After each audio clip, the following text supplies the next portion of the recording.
Assalamualaikum warahmatullahi wabarakatuh. Halo teman-teman semuanya, apa kabar? Semoga dalam keadaan sehat semuanya. Terima kasih atas kesempatannya memberikan waktu kepada saya untuk memaparkan materi mengenai revolusi Prancis.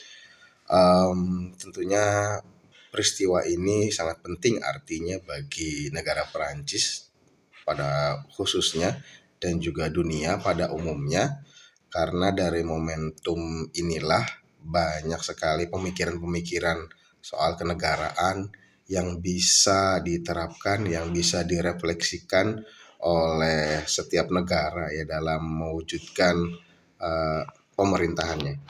Nah, setidaknya ada beberapa pertanyaan yang perlu dijawab, yang perlu kita bahas sebelum kita membahas mengenai revolusi Perancis. Yang pertama, bagaimana peristiwa revolusi Perancis mempengaruhi Eropa dan dunia. Kemudian yang kedua, mengapa kita harus mempelajari sejarah revolusi Perancis. Kemudian yang ketiga, adakah kaitannya peristiwa revolusi Perancis dengan konsep ketatanegaraan Indonesia saat ini. Nah, setidaknya 3 poin ini yang akan memandu kita, yang nanti kita akan jawab pada slide berikutnya, sehingga kita bisa memahami relevansi ya, revolusi Prancis bagi dunia, khususnya bagi negara kita di Indonesia. Secara bahasa, revolusi Prancis berasal dari kata Revolution Francaise ya.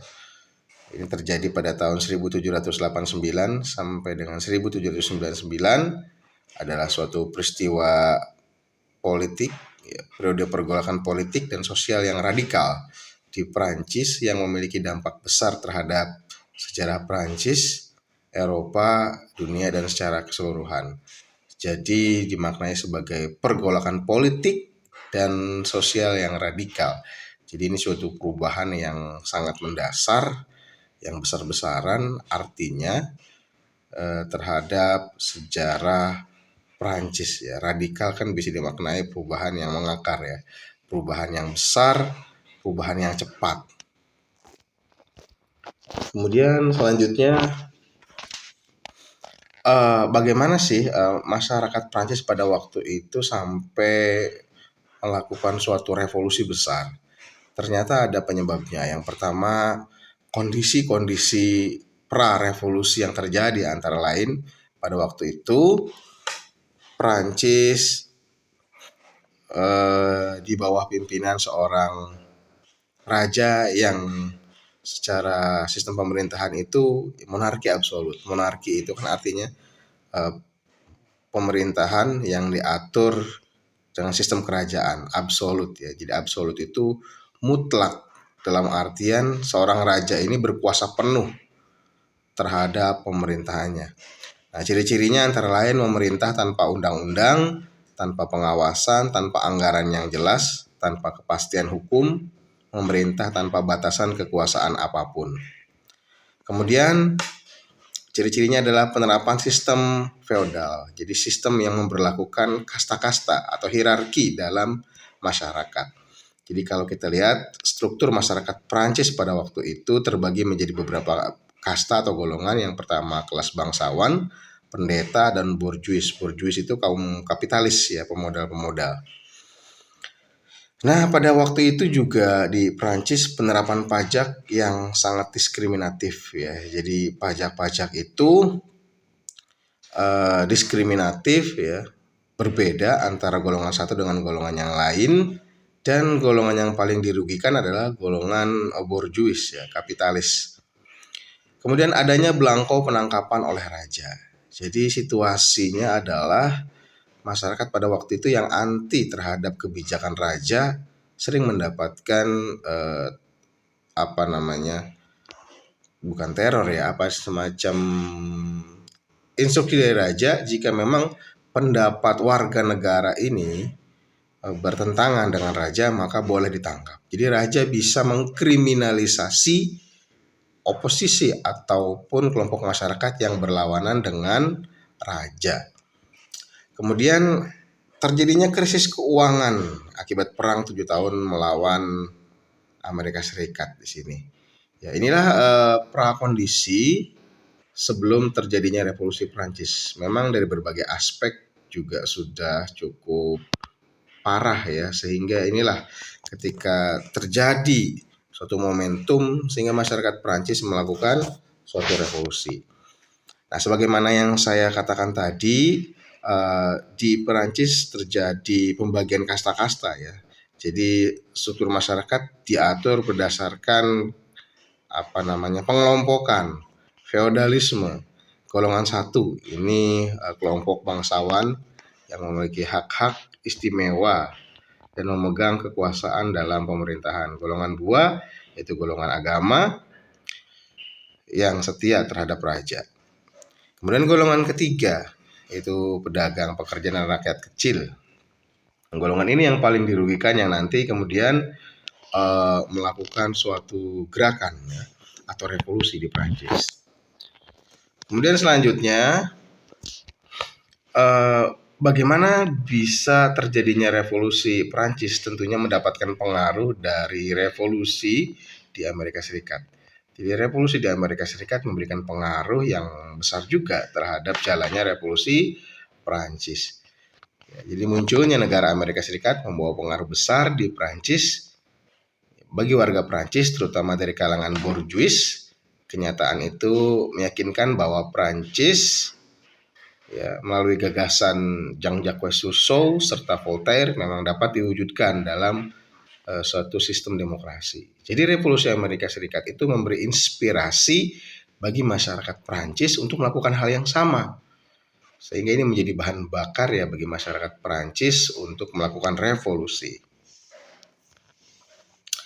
Kemudian ada beberapa peristiwa utama yang menandai jalannya ya, yang turut mensukseskan atau yang menjadi rangkaian peristiwa ya terjadinya revolusi Prancis. Yang pertama, adanya sidang umum ya, atau di sini disebutnya sidang Etat General ya, sidang umum, di mana di situ memang sudah tradisinya sidang pembahasan ketiga golongan di Prancis. Jadi dalam sidang itu berkumpullah tiga golongan dengan hak-hak kewajibannya yang berbeda.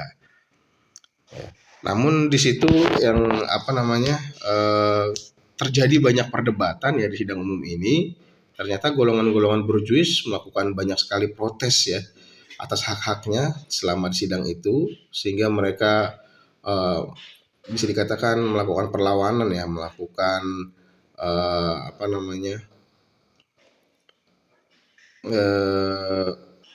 tuntutan-tuntutan atas diskriminasi yang dilakukan selama ini.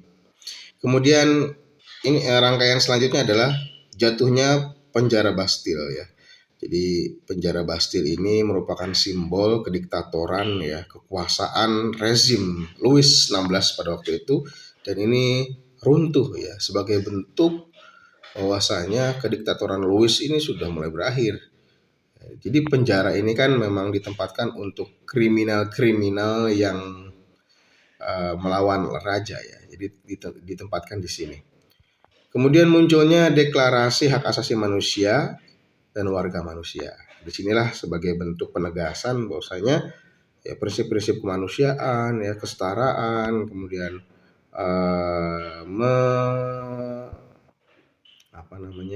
memberikan inspirasi terhadap warga Prancis ya, untuk menuntut haknya.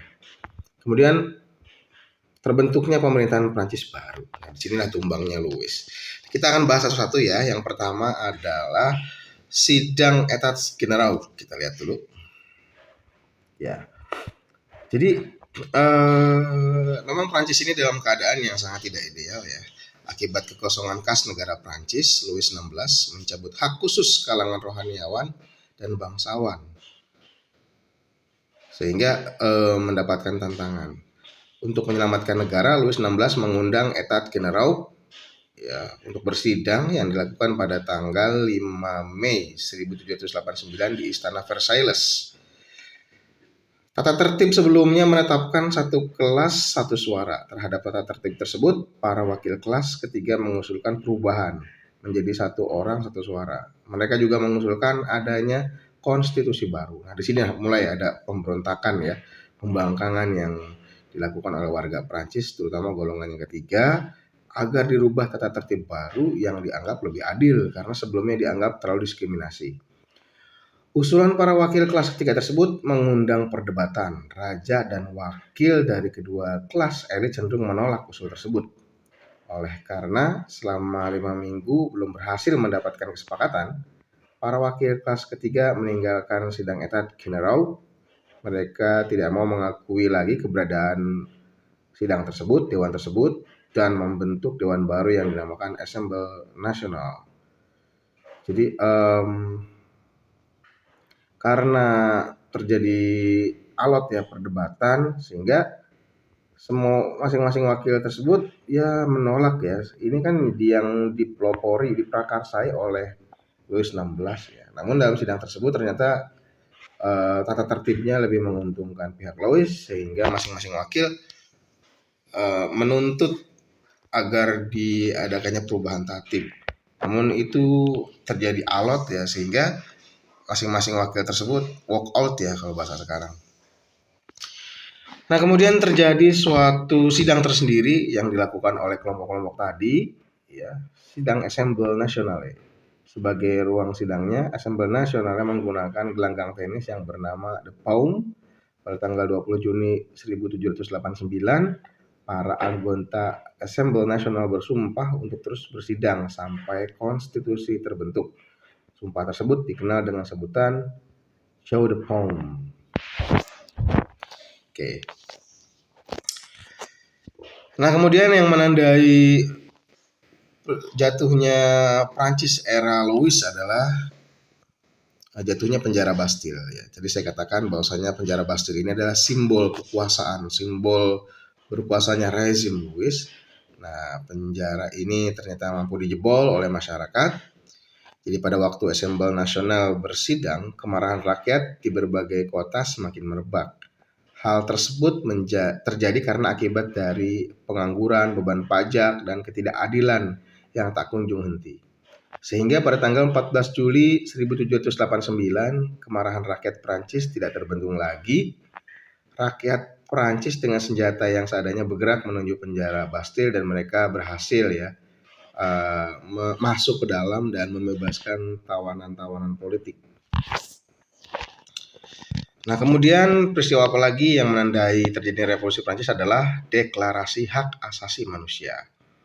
Pada tanggal 4 Agustus 1789, Assemble Nasional memberlakukan hukum yang menghapus semua hak istimewa kaum rohaniawan dan bangsawan. 3 minggu kemudian, dewan tersebut mengeluarkan Deklarasi Hak Asasi Manusia dan warga negara yang disebut dengan Declaration Destroyed de l'Homme et de Citoyen. Nah, bagaimana dampak atau akibat revolusi Prancis? Tentunya sangat besar ya, revolusi Prancis sangat besar pengaruhnya bagi dunia.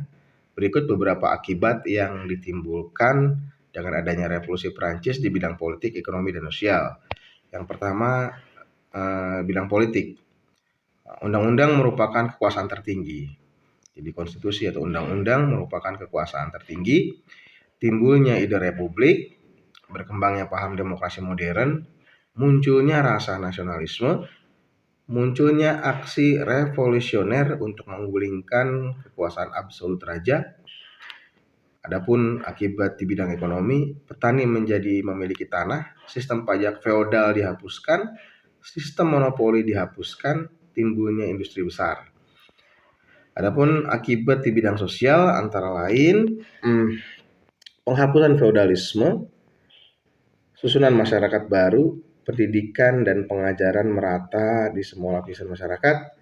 Kode Napoleon didasarkan atas hak asasi manusia disesuaikan dengan keadaan Prancis pada waktu itu.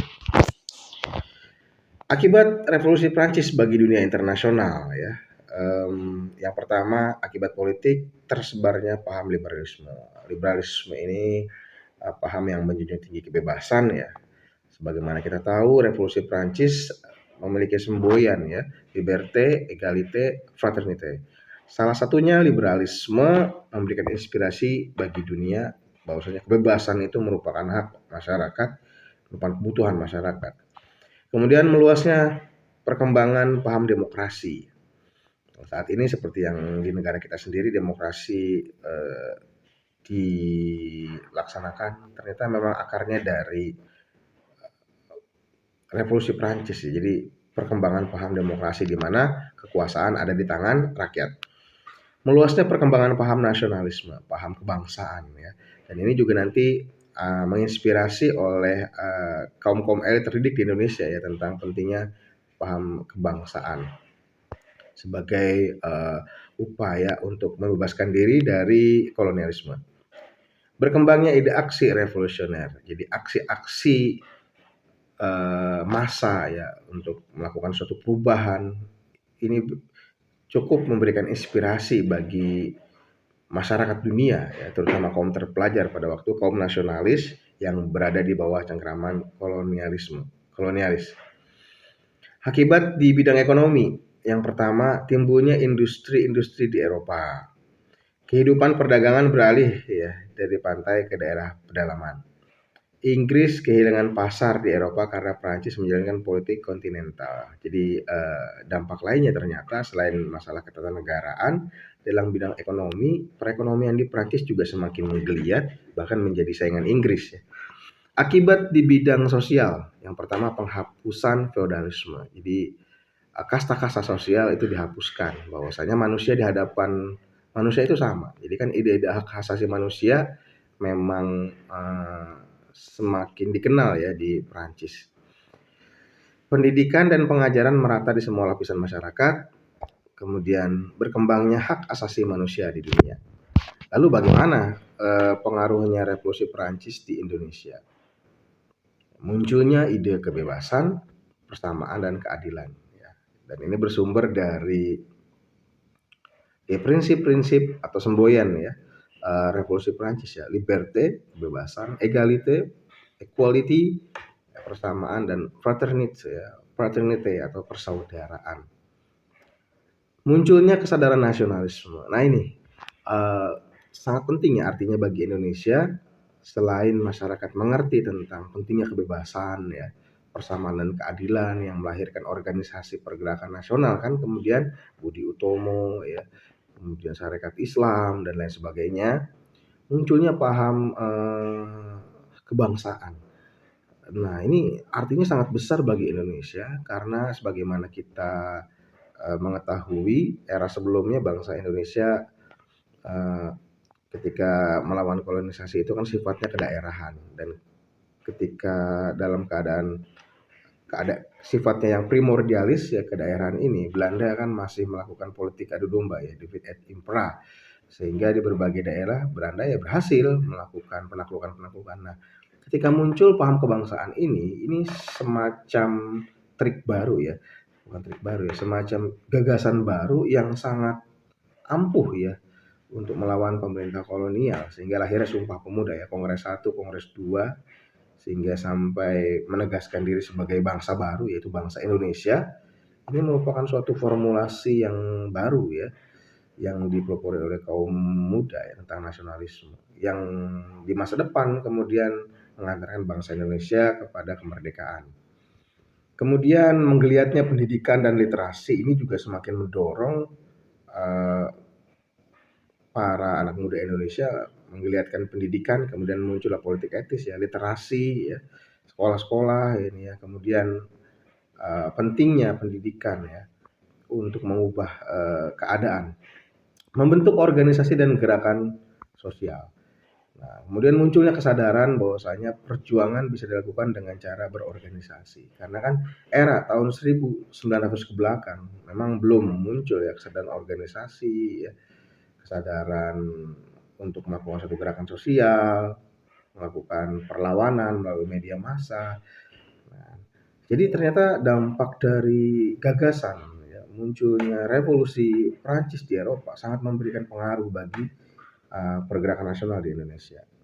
Kemudian perlawanan atas kolonialisme ya, ide-ide kebebasan ketika merasuk ke dalam golongan-golongan terpelajar, ini memberikan semacam inspirasi untuk melakukan perlawanan terhadap kolonialisme.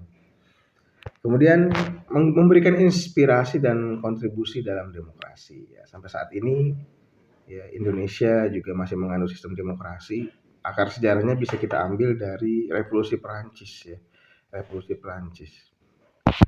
Nah, kemudian juga struktur pemerintahan Indonesia juga, walaupun tentunya ini lebih canggih ya dibandingkan Perancis era itu, tapi setidaknya memberikan inspirasi bahwasanya kekuasaan itu tidak bisa ya dikuasai oleh satu orang ya, kerajaan, tapi harus dibagi-bagi agar terjadi balance, check and balance ya.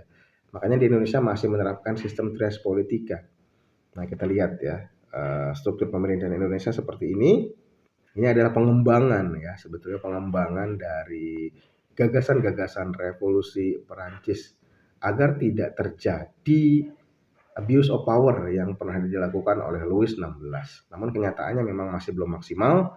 Negara kita masih banyak ya abuse of power antara satu lembaga dengan lembaga yang lainnya. Tentu ini menjadi PR, tapi tidak bisa dipungkiri bahwasanya revolusi Prancis memberikan inspirasi ya bagi Indonesia dan juga dunia gitu. Baik, mungkin ini saja yang bisa saya sampaikan. Kurang lebihnya mohon maaf. Assalamualaikum warahmatullahi wabarakatuh.